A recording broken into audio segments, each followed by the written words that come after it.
Alright guys, welcome back. So today we'll be taking a look at the Jakks Pacific 5-inch Sonic, and this is from the Sonic 3 movie.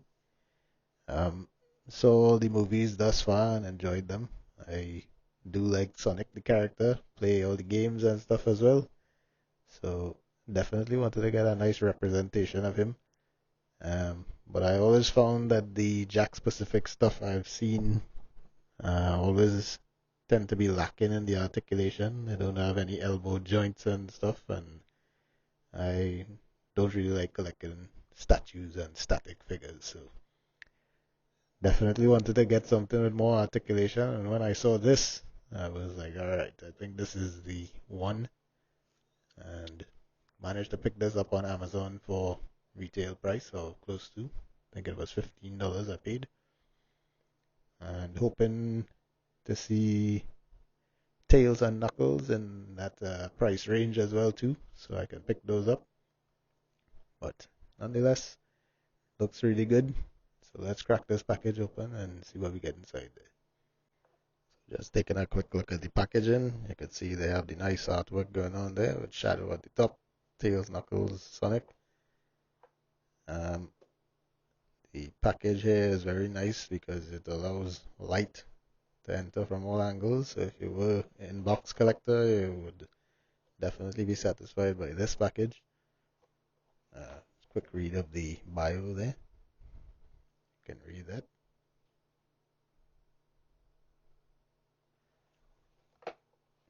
So yeah, pretty decent package, nice and simple. Let's crack this open.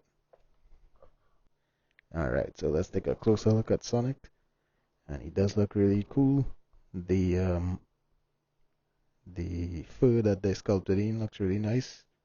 But I sort of wish that they did do some darker painted lines to represent the sort of spines that he has going on. You know, like on this package itself. You can see he has some darker ones in between. I think it would have been a bit better. They tried to do something like that on the back here, but yeah, they're a little bit too big, I think. You can see they had this eye technology, which they had going on with the Mario line as well, where the eyes seem to follow you wherever. I don't think it works as good as Mario's, but it still does have that effect to a certain degree. When he looks to the side and stuff, it doesn't have that same effect going on. But the mouth and eyes and stuff are painted really nice, and of course there's this plastic going on in front. I kind of think that they should have used that plastic that wasn't, it almost seems like the plastic is tinted, because now if you look at the arm in close proximity to the eye, you can see that the eye is definitely not looking too white there. Looks more gray because of the tint. So on the back there, you see all the fur sculpted in as well.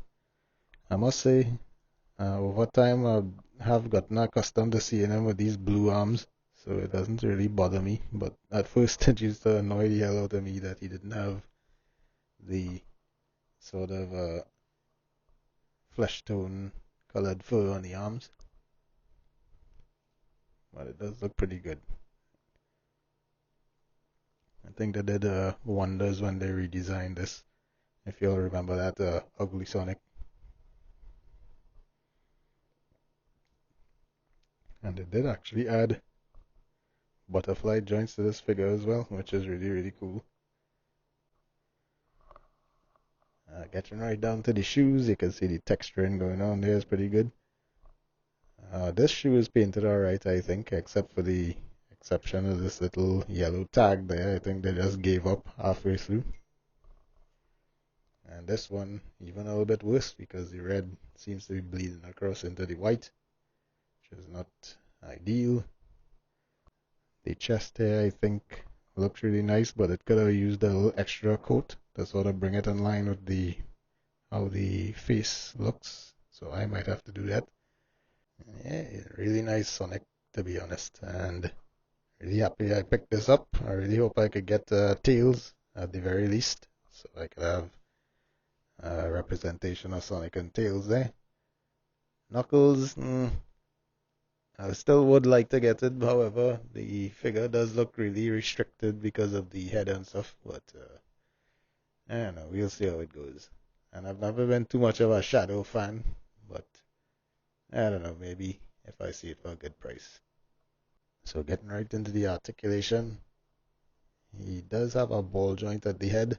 However, this ball joint is not positioned too great, so he doesn't have much range. I think they would have been better off putting a ball joint into the neck and one into the head, so you'd have a double ball joint, and he would have probably been able to get a little bit more movement out of that.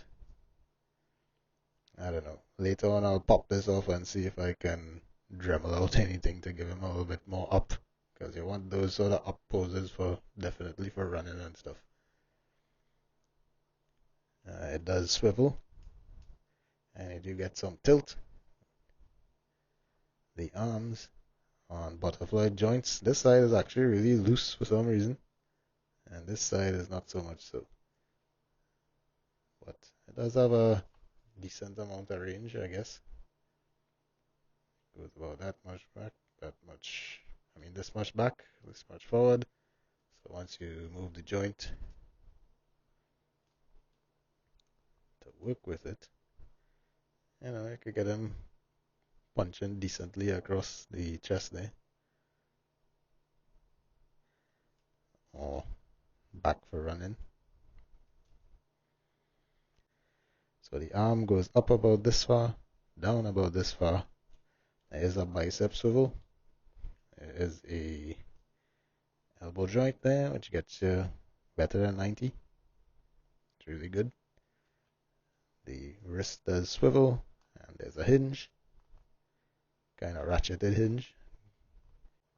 These articulated fingers, not so much a fan of these. I think it could have been executed a little bit better if they wanted to do this. And they dropped the ball by not separating the pointer finger, so you could have done this pose, or the typical Sonic no sort of pose. So that's a little bit of a disappointment there. But the arm is pretty decently articulated. Much like the head, the ball joint at the waist here is kind of useless. So you get about this much back, this much forward, which is not a lot at all.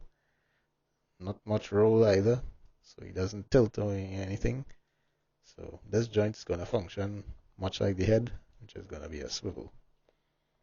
I was really happy to see that on this figure they got rid of that annoying hinge swivel joint that they usually put on Sonic figures, and they actually gave him a proper ball joint, which is really nice. So he kicks forward about this far, kicks back about this far, and he does pretty much full on splits. The thigh is the thigh has a swivel, and the knees are also better than 90, which is really nice for Sonic. The knees also swivel at the top here, at the joint. I don't know if that's intentional or if that's just a loose joint. So something that was really nice to see was the fact that they didn't actually give Sonic a ball joint as they usually do for all those figures. They actually gave him a proper ankle articulation.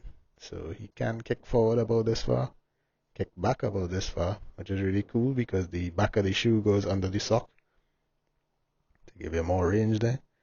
And then he does have an ankle rocker, which is only hindered by the sock itself on that side as well. So really nice articulation. Oh, and he does have treads at the bottom of the feet. So really nice figure for sure.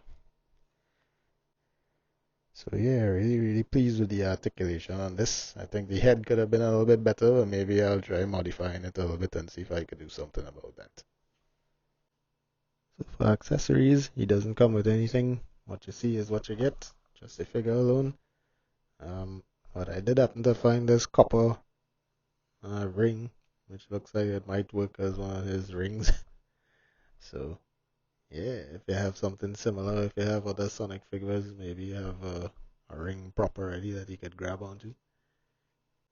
So for height, Sonic does stand about 5.25 inches tall to the top of the tallest spike. Here's how he looks next to some other anthropomorphic critters. You have Premium DNA Earthworm Jim. You have the Jada Toys Chester Cheetah. You have Rage Toys Summer. Review is in progress. And then getting into some other lines, here's him next to Jada Toys Mega Man. Here's him next to Jada Toys Ken. Here's him next to CT Toys Brown Suited Wolverine. And here's Sonic next to Marvel Legends Ant-Man. So you can see he doesn't really work well with 6-inch figures. So this Batman stands about 9.5 inches tall, and I think Sonic scales pretty good with him. So if you have other figures around that height, maybe you'll scale with those. Hopefully they make a Robotnik around that scale at some point. So in closing, really nice figure. Never really picked up any of the Jakks Pacific Sonic stuff before, but pretty impressed by the quality of this. Really want to get Tails, and still thinking about getting Knuckles and possibly even Shadow. Who knows? If I see them for their retail price, maybe I might. If they do at some point decide to repackage this with some more accessories, that would be pretty nice. I think Sonic should at least have his rings or the bag of rings or something that he has. Something. I think that would be pretty cool, or maybe even like some kind of speed effect or something. That would be pretty nice. I think they could have even bumped the price of this up to $20 if they included a couple accessories. And I think I would have preferred interchangeable hands rather than those opening hinges on the fingers. But nonetheless, it still is a pretty nice figure.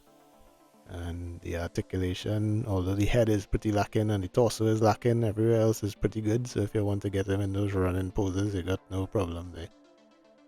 So as mentioned, I picked him up on Amazon and he was $15. Not sure if he's the same price, but if I see him for that price, I'll definitely put the link back there in the description. So I hope this review was helpful to anybody who might have been on the fence about getting this. And until next time, you all take care.